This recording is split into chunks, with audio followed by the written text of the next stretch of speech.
నమస్తే రమగారు. నమస్తే జయ. రమగారు, ఎక్కువగా నెగెటివ్ ఆలోచనలు వస్తూ ఉంటే ఏం చేయాలి?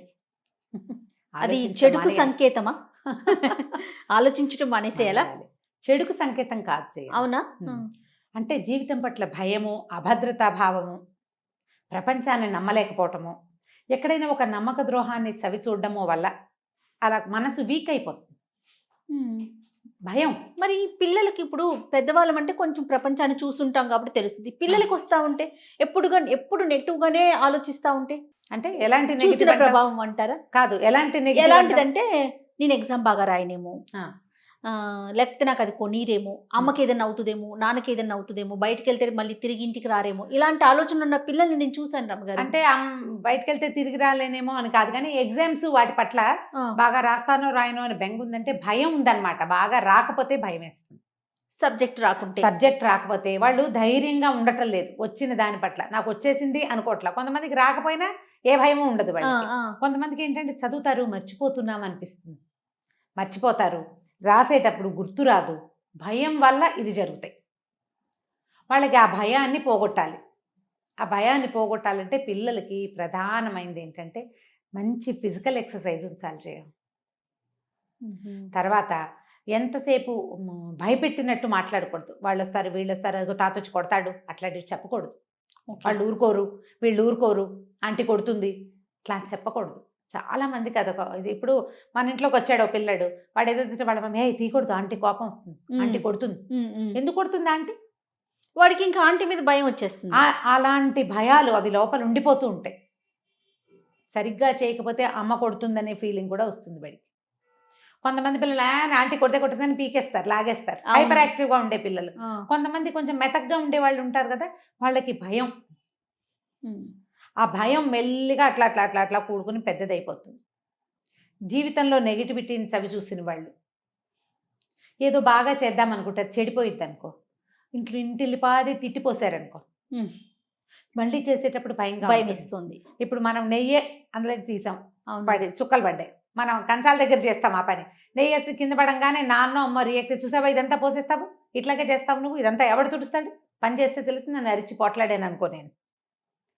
వాడు రెండోసారి పోయి ఇట్లా మనకేసి చూస్తాడు భయంగా. హ్మ్. ఏమంటామో అని.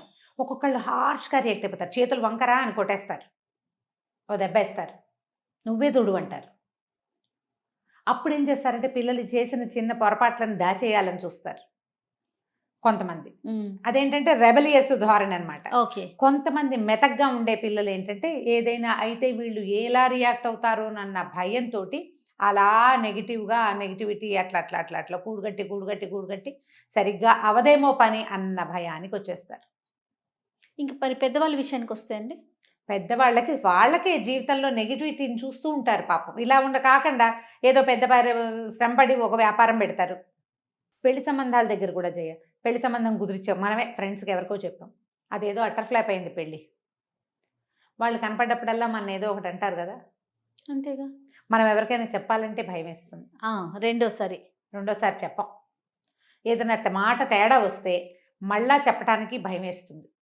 ఆ హ్మ్. భయం లోపలుండిపోతుంది. ఇవి మామూలు విషయాలైతే మనకి చిన్నతనం నుంచి ఏర్పడిన భయాలే నెగెటివ్ థాట్స్‌కి కారణమవుతాయి. కొంచెం సినికల్‌గా ఆలోచించడం. ఎంతసేపు కింద మనని మనం తక్కువ తక్కువ అంచనా చేసుకొని. వేసుకోవటం. ఆ! ఆ తక్కువ అంచనా వేసుకోవటం వాళ్ళకి స్వాభావికంగా ఉన్నా కూడా కొంత చుట్టూత పరిస్థితులు పేరెంట్సో, పైనున్న అన్నయ్యలు, అక్కయ్యలో గట్టి స్ట్రాంగ్ పర్సనాలిటీ ఈ రెండో వాడికి పెద్దగా పని రాదనుకో. వీడు ఎప్పుడూ అలా ఇన్ఫీరియర్‌గానే ఉంటాడు. నేనేది సరిగ్గా చేయను, నాకేది సరిగ్గా రాదు అలాంటి భావాల్లో ఉంటారు. నెగెటివ్ థాట్స్ వస్తూ ఉంటాయి. అయితే ఈ నెగెటివ్ థాట్స్ రావడానికి కారణాలు వందలున్నాయి. హ్మ్. దాన్ని వదిలేద్దాం. అది వదిలేద్దాం. ఆ! ఎలా? దేనివల్ల ఇది వచ్చింది కాదు. ఆ! అది పోగొట్టుకోవటం ఎట్లా అనేది మనకి ఇంపార్టెంట్. యెస్. మనకే ఎప్పుడు నెగెటివ్ థాట్స్ వస్తాయి. బయటికెళ్ళిన వాళ్ళు ఇంటికి సరిగ్గా సజావుగా రారనిపిస్తుంది. భర్త ఏదో ఊరెళ్ళాడు. సరిగ్గా వస్తాడో రాడో ఏదైనా అయిపోతుంది. అక్కడ ప్రమాదం జరిగింది. కీడు శంకిస్తూ ఉంటుంది. హ్మ్. మనసు ఫోన్ మోగితే భయమేస్తుంది. లేట్ అయితే భయం అని టెన్షన్ వచ్చేసి వీళ్ళకి వామిటింగ్స్ అయిపోతాయి, మోషన్స్ అయిపోతాయి, ఏడ్చేస్తారు, డిప్రెస్డ్‌గా అయిపోతారు, భయమేస్తూ ఉంటుంది. హ్మ్. భగవంతుడిని సహాయం తీసుకోవాలి ఇలాంటి వాళ్ళు. ఓకే. ఏదైనా చదవటం, భగవన్నామాలు రాయటం, కూర్చుని ధ్యానం చేయటం స్థిమితంగా. ఒక తెల్లటి చుక్క, ఒక మంచి కలర్ఫుల్ చుక్క ఒకటి పెట్టుకోవటం గోడ మీద, దానికేసి చూస్తూ ఉండటం. అప్పుడు వాళ్ళు ఎవరో బయటికి వెళ్ళినప్పుడు నువ్వు ఇప్పుడు ప్రాక్టీస్ చేయకూడదు. వాళ్ళు బయటికి వెళ్ళినప్పుడు నువ్వు ఇది చూడడం కాదు, నీకు ఆ రకమైన ధోరణి ఉంటే నువ్వు ముందు నుంచి దీన్ని అలవర్చుకోవాలి. ఎట్లా రమ్మగారు తెల్లటి చుక్క ఒక పెట్టుకోవడం? గోడ మీద ఒక డాట్ పెడతాం. మన గోడ ఆకుపచ్చ గోడ ఉందనుకో, లేకపోతే తెల్ల గోడ ఉంది, దాని మీద ఒక గ్రీన్ చుక్క లేదా ఒక రెడ్ చుక్క పెట్టుకోండి. నెయిల్ పాలిష్తో పెడితే సరిపోతుంది. దానికి కొంచెం దూరంగా కూర్చోండి, దానికి వేసే చూస్తూ ఉంటే దృష్టి మనకి ఫోకస్ పెరుగుతుంది దాని మీదకి. ఇది చూసేటప్పుడు మనం శ్వాస తీస్తూ ఉంటాం కదా, దాని మీదకి దృష్టి ఉంచుకోవాలి. మనం గాలి లోపల తీసుకుంటున్నాము, వదిలిపెడుతున్నాం. మామూలుగా ఇన్వాలంటరీగా నడిచిపోతాయి క్రియ, తెలియదు మనం. ఇలాంటప్పుడు ఇలా భయంగా ఉండేవాళ్ళు ఇక్కడ శ్వాస మీద కనుక ధ్యాస పెడితే భయం తగ్గిపోతుంది. ఓకే. ప్లెంటీ ఆఫ్ ఆక్సిజన్ బ్రెయిన్కి అందుతుంది. ఆ భయం గొలిపే ఏదైతే ఉందో అది ఆక్సిజన్తో పక్కకి తొలిగిపోతుంది. ఇది అలవర్చుకోవాలి. ఏదైనా ఒక భగవన్నామం అలవర్చుకోండి, చదువుకోవటం, కొన్ని శ్లోకాలు చదవటం, ఎక్కువసేపు చేయటం. ఆపదామ భర్తారం లాంటి శ్లోకాన్ని నెంబర్ ఆఫ్ టైమ్స్ చదువుకోవటం. ఒక వెంకటేశ్వర నమోం నమో వెంకటేశాయ, ఓం నమో వాసు భగవతే వాసుదేవాయ, లేకపోతే జయ శ్రీరామ్ రాష్ట్రం శ్రీరామ, మనకు నచ్చిన విధంగా ఒక పుస్తకం ఏదైనా పెట్టుకుని మీరు అలాంటి భయం వచ్చినప్పుడు, రోజువారీ రాసే అలవాటు ఉన్న వాళ్ళు ఎవరైనా బయటికి వెళ్ళి వాళ్ళు ఇంకా రాలేదు అని అనిపించినప్పుడు ఆ పుస్తకం దగ్గర పెట్టుకుని కూర్చొని రాసుకోండి. బుద్ధికి భయం తగ్గి కొంచెం ఫోకస్ వచ్చి పాజిటివ్ ఎనర్జీ వస్తుంది. దీన్ని నమ్మి చేయవలసిందే ఇది. అయిందా? ఇప్పుడు కొంచెం స్టూడెంట్స్లో భయాలు, సరిగా ఇంటర్వ్యూ బాగా చెయ్యమేమో, చేశాక ఏమవుతుందో కాదు, చేయలేమేమో, సకాలంలో చేరలేమేమో, ఇలాంటి భయం ఉన్న పిల్లల్ని ప్రధానంగా గాలి బాగా తీసుకో అని అలవాటు చేయండి. గాలి తీసుకో అని వదిలిపెట్టేయాలి. నిట్టూర్చటం, ఇది ఎంత ఉపయోగపడుతుందో జయ, నువ్వు ఇప్పుడు ఏ పాయింట్ అడిగినా అన్నింటినీ దీనికే కనెక్ట్ చేస్తాను నేను. గాలి తీసుకోవటం, మనం నిట్టూరుస్తాం. ఇప్పుడు బాగా నెప్పెడుతుంది అనుకో, నువ్వు అని మూలుగుతారు జనం. ఈ మూలుగు ఎందుకు మూలుగుతురా అని పొట్లాడుతుంటారు కొంతమంది. మూలిగేసరికల్లా ఏమవుతుంది, మూలిగేటప్పుడు గాలి నిశ్వాసం బాగా ఎక్కువగా బయటకు వచ్చేస్తుంది. అవునవును. ఒక రిలాక్స్డ్ ఫీల్ వస్తుంది. గమనించి చూడండి. ఓకే. మూలిగే వాళ్ళని కేకలేయద్దు, మూలుగు వాళ్ళ రిలాక్సెంట్. ఓహో. మనం గాలి తీసుకుని ముక్కుతోటి వదిలేస్తే అంటే ఇప్పుడు నిట్టూర్చటం, ఈ తీసుకున్న గాలిని ఉఫ్ అని నోటితోటి వదిలిపెట్టడం నేర్పించండి పిల్లలకి. 10 లెక్క పెట్టు. ఎక్కడైనా బాగా ఫ్రెష్ ఎయిర్ వచ్చే చోట నుంచో, భయం ఏది నీకు, బోల్డ్ ఆక్సిజన్, నీ బ్రెయిన్ అంతా ఆక్సిజన్, ఫుల్ తెల్లగా అయిపోయింది, బ్రెయిన్ అంతా తెల్లగా మంచి గాలితోటి నిండిపోయింది. ఇంకా భయం ఏది, పారిపోయింది. ఎక్కడ తెలుపు ఉంటుందో అక్కడ నలుపు ఉండదు, ఎక్కడ లైట్ ఉంటుందో అక్కడ చీకటి ఉండదు. ఇది మనం ప్రాక్టీస్ చేయించాలి.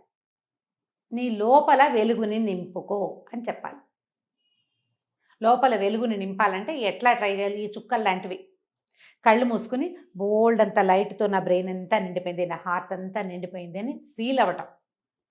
ఇవి నేర్చుకుంటే ఎంత ఒత్తిడినైనా మనం బీట్ చేసేస్తాం. భయపడే పిల్లలకి ఇలాంటివి నేర్పించాలి. ఫ్రెష్ ఎయిర్ 3-4 శ్వాసలు బాగా తీసుకో, ఉఫ్ అని గాలి బయటకు వదిలే. నేను చెప్పింది చూపించానా?